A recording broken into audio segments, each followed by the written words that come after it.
Assalamu alaikum. Today is our first theory lecture for digital logic design. So let's start our lecture. In today's lecture, first we will talk about the types of communication. So there are two types of communication: digital and analog communication. Analog communication is actually the traditional way of communication, or you can say the old way of communication, while digital communication or digital systems, they are latest as compared to analog one. So the convention methods of communication used analog signals for long distance communication, which suffer from many losses such as distortion, interference and other losses including security breach. I will give you an example.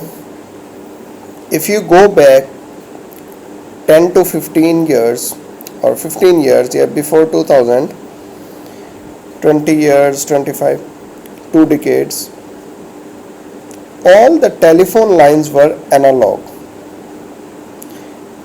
If we want to make a call outside city, we have to first connect with our local exchange, and then they connect our line with the city in which we are calling. That was the analog communication. What were the drawbacks of that communication? Sometimes when we were calling, we heard some distortion. We can't hear the other person. That is called distortion. So this type of problems were in analog communication. Another problems were security breach. For example, nowadays we are also using analog transmission lines, that copper wire. If you see that there is a copper wire for telephone line and we cut that wire from the middle, so we can breach that security and we can use that line also. So that was another problem of analog communication. Third was interference. Analog signals, if you put your mobile phone near your FM or your television, and if someone call on your mobile phone, you will hear that distortion on your radio or television. That is because of analog signals. So because of all these problems,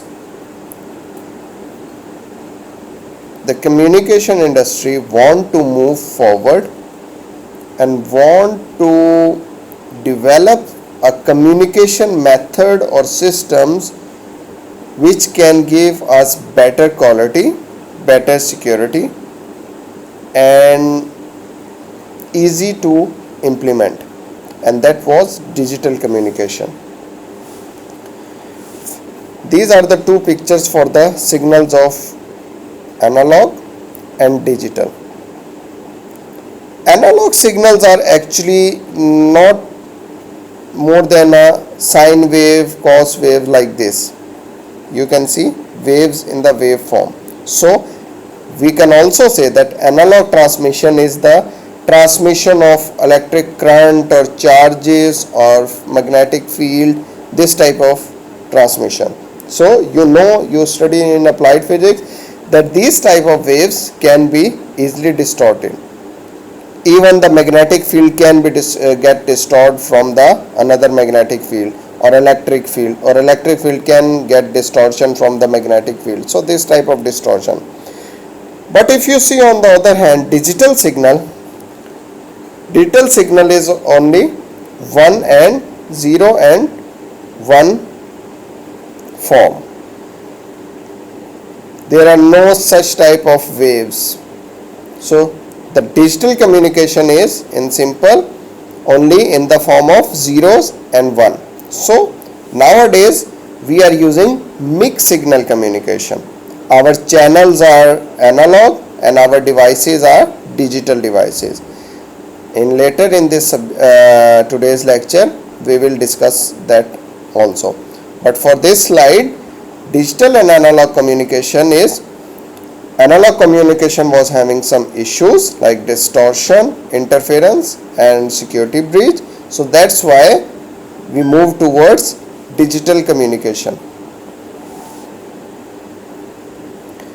So what are the advantages of digital communication? Let's take one by one these advantages and I will explain you this.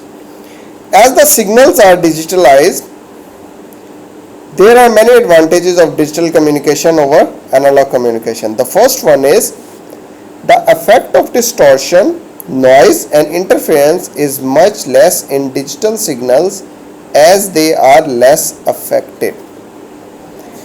So in analog communication, because of the interference of different type of fields and because of some noises for the long distance, there were a lot of issues in communication. But in digital signals, there are no such type of distortion or interference. Only a very small that distortion will be also because of the systems, not from the outer any field. Second thing is digital circuits are more reliable. Why we say reliable? Actually, in analog circuit, if you open your any computer or laptop, you will see a circuit board. There are many components on those. You can also see if you see the old televisions, there were components, very big components, very fatty transistors and capacitors. But nowadays, if you open your mobile phone, you will not see those components. Why? Because now our mobile phone have digital components, and these digital components are more reliable. Digital circuits are easy to design and cheaper than analog circuits. Why it's easy to design? Because digital systems, they work on 0 and 1 only. Yes or no? Yes or no or 0 or 1 means it's not more than a switch. It will be off or on. So it's easy to design. There are a lot of type of logic designs which we use to design a digital circuit.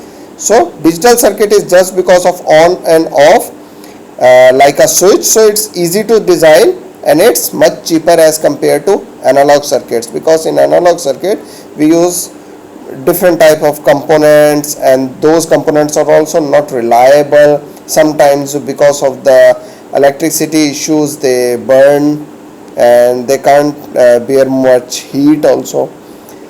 The second thing is the hardware implementation in digital circuit is more flexible than analog. Why?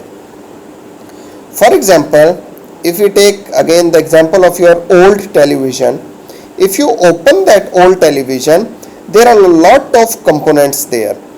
If even a one component is not working, sometime because of that component whole motherboard can also be affected, and it's not easy to change that component because those are analog component. You have to first of all you have to check which component is not working, then you have to, after finding out that component, you have to take out and replace that component, and sometime if it is not compatible it will affect your whole motherboard also.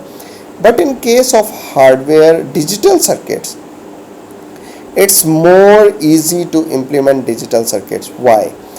You remember in last lecture yesterday I showed you one IC, that black color IC, that is digital circuit. If that IC is not working, you just pick up that IC and replace that IC. So it's easy to implement or replace. Other than this also, why flexible? Most like FPGA, last time we talked about FPGA. FPGA can be used in any type of applications, we can program that FPGA as per our needs, so it's easy to implement. But for analog, we have to specially design whole system for some specific application. But for digital, there will be only one system, and that system can be used for different purposes, as we can program it by Verilog or VHDL. Second thing is, the occurrence of crosstalk is very rare in digital communication. Yes, crosstalk mostly happens in analog communication due to distortion. For example, if there is a power supply, that power supply electromagnetic field can affect the motherboard, that can also affect the signals, magnetic fields can affect electrical fields. So these type of crosstalk or distortions, and in our telephone systems, in our mobile communication also, these type of crosstalks are only possible in analog systems, not in digital communication. The capacity of channel is effectively utilized by digital signals. In analog signal, for example, you remember I gave you an example that if you want to dial a phone number to another city or another country 20 to 30 years before, you have to wait. First you have to call to the call center, and then they will ask you to wait, and after some times when there will be some empty slot, then they will put your connection on that slot, and you will have a direct connection to that another city call or to the another country. But that whole channel is specially dedicated to you. Till you are not finished, all other connections or calls have to wait for you. But in digital communication, we can share the channels. Now you can see there is one mobile tower and thousands of mobile phones are connected to it. So digital communication is used to utilize our channels. So there are so many advantages, and these were the top 6 advantages for digital communication. Okay, this is the basic elements of digital communication system. First we studied about that what is digital and analog communication. Then we talk about the advantages of digital communication. Third, we will talk about what are the components of digital communication, how digital communication is going on.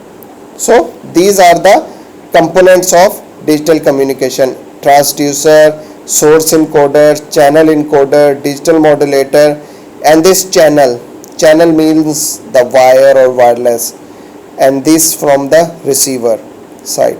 So one by one we will study about all these elements, but this we will study in our next video, in video 2, because it will be lengthy for all. Okay, then see you in next video.